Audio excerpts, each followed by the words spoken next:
What up, guys? The Bench Buddies are back yet again with our Week 5 predictions. And as always, I got my guy, Ty, joining us to break down this week's games. But before we can break down this week's games, we got to talk about last weekend. Those best bets were pretty much bet against last week, except that Michigan 2.5, they covered, and MSU plus 18.5. I just thought that, USC is a very good team, but Michigan State is not getting enough credit where credit is due. So they covered. Obviously, they lost by 14, but they still covered the spread. Yeah, after my terrible start, this is now 2 weeks in a row without a losing record, so that's at least something. And all three of my losses were close. Army losing in overtime. I still think that should just be uh, just zero for the spread, in my opinion. So I think that should be a cover, but that's just me. But Rutgers was right there with Iowa until Iowa's offense actually turned it on. And then Duke, a team that was projected towards the top of the ACC, starting to assert themselves again with a big win at home. Yeah, then we'll talk about last week's games as well. Obviously, you're big winner here, getting a game on me as you went 9-3 last week. Obviously, both of us got those Clemson and Baylor games wrong, and then obviously your only wrong one was Auburn, and then you won two of the Texas Tech, Utah, and the Indiana, Illinois. And I'll start it off here with my takeaway performance here is Miami. I think this offense is very good, but give Florida's defense some credit because I think everyone's talking about BJ Lagway and Billy Napier in this offense being awful, but the Florida defense has come out to play every single week, and it's not like they're getting blown out here.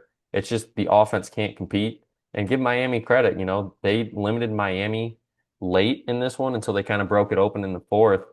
I don't know. I just think this Miami team, honestly, they could be ranked number one if you didn't go off of last year's defending national champions at number one.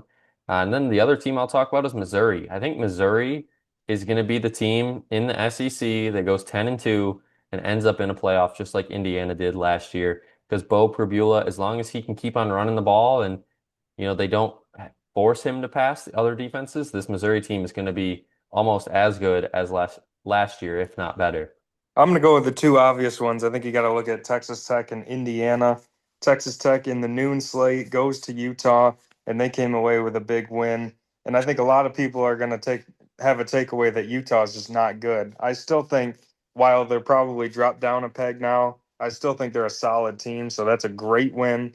Obviously, Texas Tech lost their quarterback through that game, and their freshman quarterback comes in and lights it up. So very impressed with them. And then Indiana, I mean, what is there to say? They put up 63 on a hyped up defense for Illinois. I said it was their biggest home game ever. Well, they lived up to it because they absolutely boat raced Illinois.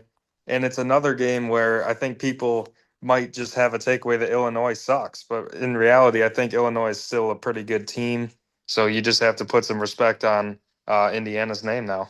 Yeah, and then we move to this week, week 5. I'm going the under in the Louisville Pitt game. It's a prove it game for both these teams if they want to have a shot at the playoff later this year. And I think it's going to be a low scoring affair. Notre Dame 4.5 at Arkansas. I think they get it done. Rutgers 5.5 at Minnesota. I think PJ Fleck's due for one of those losses that, he somehow gets every year and this program finishes 8-4. So I like the points here in Rutgers. Kansas 5.5 against Cincy. Not too many people are talking about this Kansas team after their loss early, and they can somehow weasel their way back into the Big 12 conversation if they keep winning these games.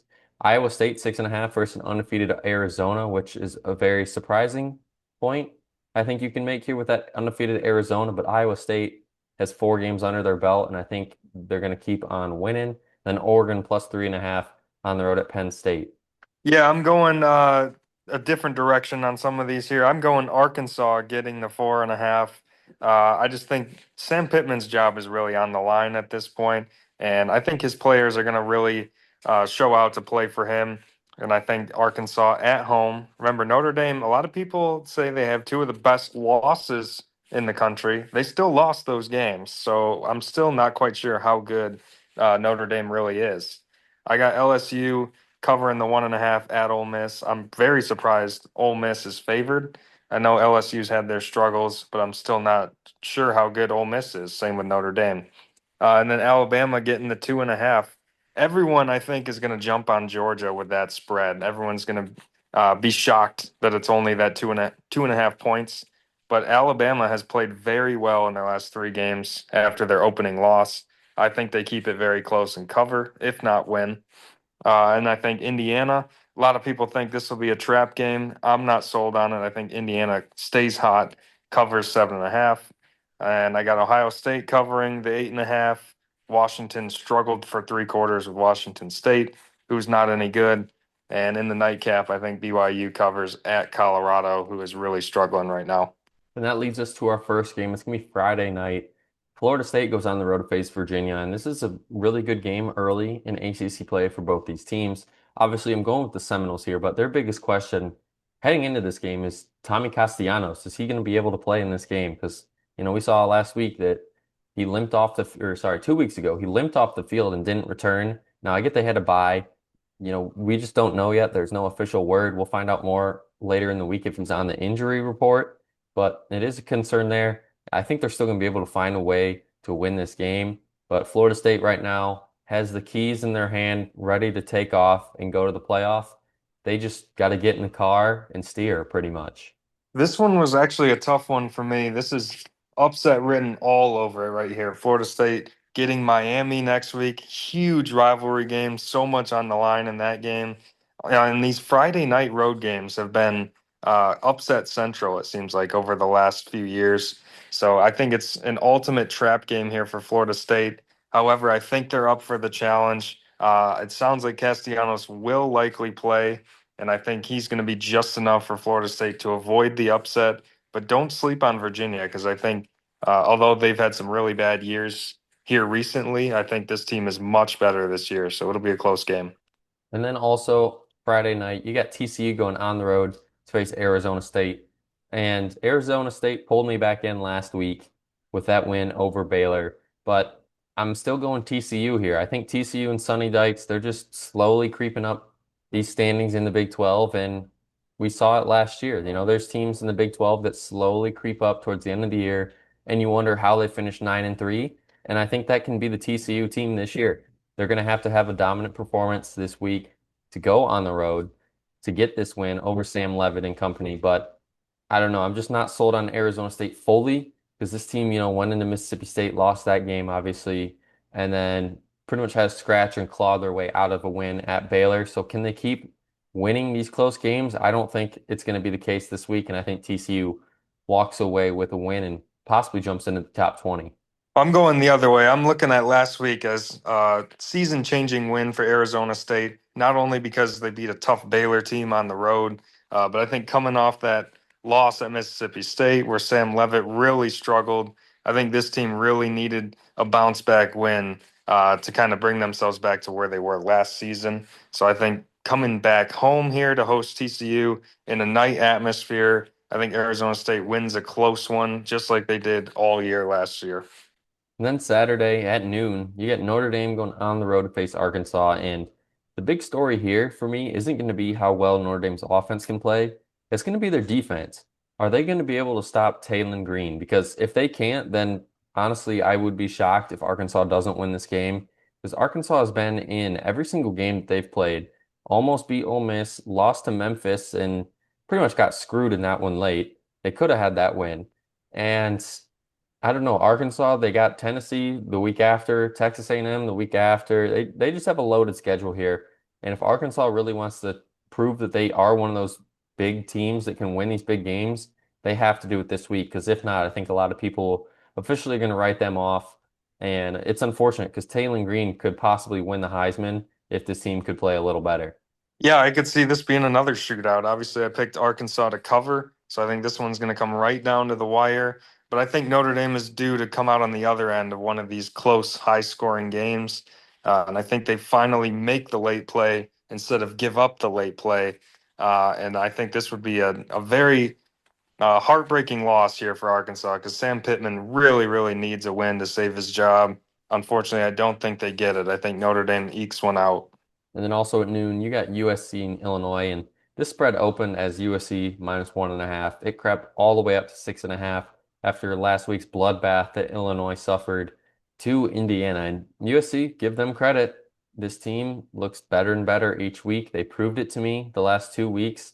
beating two Big Ten opponents, and I think they can do it again. But don't get me wrong, they have a bye week before they face Michigan. So I don't want to say they're already overlooking this game, but it definitely is a possibility because after that Michigan game, they still get Notre Dame on the road too. So two huge games there for USC, but they got to do what's at hand here. And Jordan Mayava, I mean, as long as he keeps playing the way he's playing, no interceptions this year, just being very efficient, I can see him picking apart this Illinois defense, just like Mendoza did last week. I just didn't want to overthink this one. USC's had a dynamic offense through 4 games, scored 45 on Michigan State last week. They've already put up 70 in a game this year, and they're playing a team who just gave up 63 to Indiana. And, no one, anyone who expected Indiana to, be really good again, I don't think they expected them to have that type of offense. So I think that really said a lot about this Illinois defense and the weaknesses they might have. So I think USC just turns it into a shootout, and Illinois is not going to be able to keep up here. And then at 3:30, LSU Ole Miss, which I would think most weeks would be the number one game of the week. But unfortunately, that's just not the case this week. It's barely top three, depending on what team you're a fan of. And I'm going with the home team in Trinidad Chambliss in their quarterback. I think he has to have a good game here, and Mississippi walks away with the win. But I get this LSU defense has been top three all year.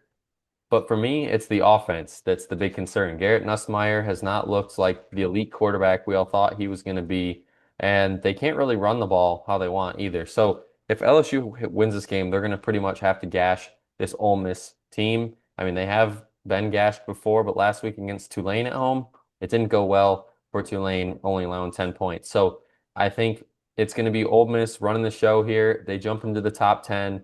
And even the LSU win over Clemson doesn't look as good as it is in week one. It was still a good win week one, but doesn't look as good. So we really don't know what this LSU team is really made of here in bigger games. Yeah, I agree on LSU that Clemson win not holding up well at all, obviously, even with that being a road game. So I think this one, just for me, is more about Ole Miss than it is LSU. I don't think Ole Miss is in that top 5 or 6 teams in the SEC. So I think if LSU had to go on the road to, say, Texas A&M, maybe Missouri, someone like that, I might be going the other way. But I just don't think this Ole Miss roster right now is ready to take down this LSU team. So I think LSU leans on the defense, forces a few turnovers, and I think they get out of here with a close win. And then another SEC matchup, you got Auburn, Texas A&M, and it's pretty much Jackson Arnold versus Marcel Reed. And the way Marcel Reed means more to this team than Jackson Arnold does, and Hugh Freeze, pretty much on the hot seat yet again. I think that Texas A&M is going to get the win, keep on rolling. In this A&M team, their schedule gets a little easier after this game. It's Mississippi State, Florida, and Arkansas. But then it's at LSU, at Missouri, and they close obviously the season with at Texas. So if they can get this win, don't be surprised if Texas A&M is 7-0 when they go and face LSU on the road here. So I think they take care of business this week and they keep on rolling. Yep, I agree. I think the offensive concerns that we've seen the last few years for Auburn, they're back again. Jackson Arnold, I believe, was sacked 10 times last week against Oklahoma, including the game clinching safety. So, quarterback and offensive line, major concerns here for Auburn, and that's not what you want going into a very tough road environment. So, I think Texas A&M leans on that 12th man, and I think they run away with this game behind Marcel Reed. And then also at 3:30, if you're a Big Ten football person, you got Julian Sayin and the Ohio State Buckeyes going on the road to face an undefeated Washington team. And this Washington team, I don't remember the exact number, but it's been at least 3 years since they've lost at home.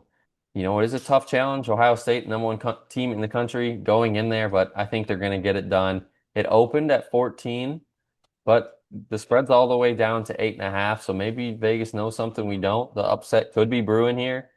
And it's going to come down to Julian saying, like I mentioned, he can't have these mistakes of the interception games and like he did against Ohio 2 weeks ago, throwing two picks. I mean, I get it was a blowout, but you know, it's a lesser opponent and you're throwing two picks. You shouldn't be doing those things in that standpoint. So it's a tough environment on the road. Ohio State, I think, squeaks by, and everyone's going to be tuning into this one late in the fourth because it's going to probably be a one possession game. Yeah, I look at this as a defense travels type of situation. Obviously, that Ohio State defense shut down Texas there in week one. Say what you want about Arch Manning, but I still think that was an impressive performance. So I think the defense really settles down Julian Sand and that offense, and they can kind of take flight later in the game. Obviously, I picked Ohio State to cover, so I think they win this game rather comfortably. I think it's about 2 touchdowns when it's all said and done, and they get out of a very tough place to play with a win. And hopefully you got the quad box going here because you got Illinois, or sorry, you got Indiana who destroyed Illinois last week, jumping all the way up to 11th in the AP poll, facing Iowa, who 3-1. It's not a pretty 3-1, but this is what Iowa football does. They go 8-4 every year, and I think they're going to add another loss to that 3-1 record to go to 3-2. Indiana and Fernando Mendoza, the Heisman front runner right now at this point in the season, is just going to carve through this Iowa defense. I mean, Iowa isn't the same Iowa they were 3 years ago. Um, the defense let up 28 last week, but after that, and that's to a mediocre Rutgers team. I don't know. I'm just not sold on Iowa anymore as I used to be. And Indiana, well, everything is clicking for them, so it just makes too much sense. Yeah, that last point you made is why I'm going Indiana, and that's why I think Indiana covers. I think when they start to rip off the big plays on offense that they ripped off last week, Iowa's not going to be able to keep up. We know that. Gronowski, I said last week, it's the exact same offense. They're a little better. Gronowski has a little bit more capabilities than a typical Iowa quarterback over the last 5 years. But that being said, they're not going to be able to keep up with this high flying Indiana offense. So I think Indiana scores on some big plays in the second half and kind of runs away with it. I think they win by somewhere between 10 and 14. Then at 4:15, you got Tennessee versus Mississippi State. And I love Joey Aguilar in this position. Um, he is almost at 1,200 yards passing through 4 games, and I expect him to have another big game here, probably around 300 plus passing yards and 3 touchdowns. Because Mississippi State, look at their schedule. Tennessee starts this week at Texas A&M, at Florida, Texas, at Arkansas, Georgia, Missouri, and Ole Miss. I mean, it just never ends here, the gauntlet for Mississippi State. So it's a great story to begin the year that this team's 4-0, upsetting Arizona State at home. But I think this is their welcome to the big leagues moment, and Tennessee just runs away with this one. Yeah, I agree. I think the Tennessee offense will have a big day against that Mississippi State defense. I think there's a lot of holes there that Tennessee will expose. Much improved quarterback play at Mississippi State. Blake Shapen has looked very good through 4 games, but I don't think it's going to be enough. I think Tennessee really, really needs this one after that heartbreaker against Georgia, and I think they get it. And then at 7:30, we get a Big Ten championship rematch. Last year, Oregon obviously took care of business in that one, and I think they're going to do it again here on the road in, Beaver Stadium and in a whiteout.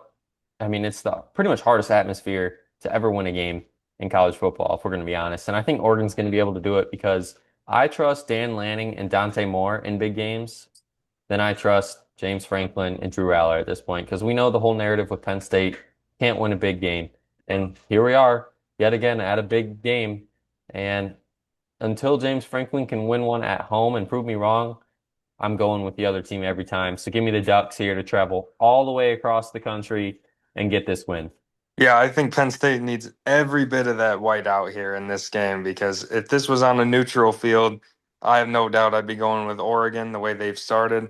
In Penn State's first 4 weeks, what have they done? They've played Nevada, FIU, Villanova, and had a bye week. So they have not been tested any by anybody. I mean, FIU they were kind of in a dogfight with for a half.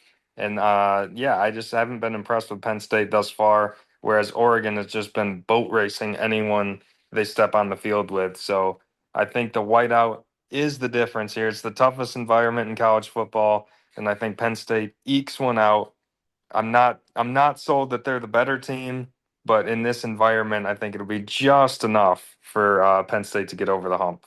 And then also at 7:30, you got Bama going on the road to face Georgia in possibly the best game of the week, too, just depending on where your conference resides. And I'm going with Georgia at home because, well, it's Georgia at home. I mean, you can't bet against Kirby Smart at home after what we saw this earlier this year going into Neyland, winning that game. I think Georgia's back. Gunnar Stockton looks great, making little to no mistakes. And if you're Bama, though, you got to win this game to prove that not only week one was just Florida State's a really good team, but to prove that it wasn't just a fluke performance. Because, they've been beaten up on UL Monroe, 73 nothing. Then they beat Wisconsin 38 to 14, and obviously a huge win there. And now you get Georgia. So hopefully they can go in there and play a good game. But like I said, I still like Georgia here at home in this situation, especially because it's earlier in the year. Yeah, I think this will be another classic like we got last year between these two teams. I don't know if it's quite going to be the back-to-back 75-yard touchdowns that we saw, but I expect some fireworks. I expect some points. I think Alabama kind of has a fire lit under them now. I think they really were woken up by that loss to Florida State. So I think this is going to be a really close game, which I'm in a weird position because I took Alabama to cover 2.5, and I'm picking Georgia to win. So I guess I got Georgia by one in this one. I think it comes right down to the wire, and you're going to get everything that Alabama has. But I think Gunnar Stockton makes a play late, just like he did against Tennessee, and the Dogs squeak one out. And then the last game we have on the docket is BYU going on the road to face Colorado. And Bear Bachmeier has been good, not great, but I think this could be the game where he really breaks out and shows that, yeah, he's a true freshman, but he can still ball. Because, this kid was a top five quarterback in last year's class. The whole situation of his commitment, and then he goes to BYU late in the spring. And what he's doing already has proved dividends for this BYU program. Because BYU, if they can get this win, their schedule, looks pretty good for the next few weeks, and they could go 6-0 before they play Utah at home, and then start that gauntlet of a Big 12 schedule. So BYU, like we saw last year, they were what, 8-0, and then that's when the wheels fell off. So it's kind of hard to pick against BYU earlier in the year, and that's where I'm going. Yeah, I think it's just been a little too much quarterback carousel for Colorado. It's been kind of a plug and play situation for them, and it just hasn't really been working. And I think BYU is kind of slept on. They were, like you said, off to a very good start last year. I still finished 10-3, I believe. So I think this team still has a lot of talent on the roster, even though they lost Jake Retzloff, their quarterback, last year. So I think they go into Boulder, and the more stable team comes out with the win here in BYU. And that's going to be it for week 5. Make sure you guys come back next week to see how we did. And we'll always be breaking down next week's top 12 games. But until the next time, Bench Buddies are out.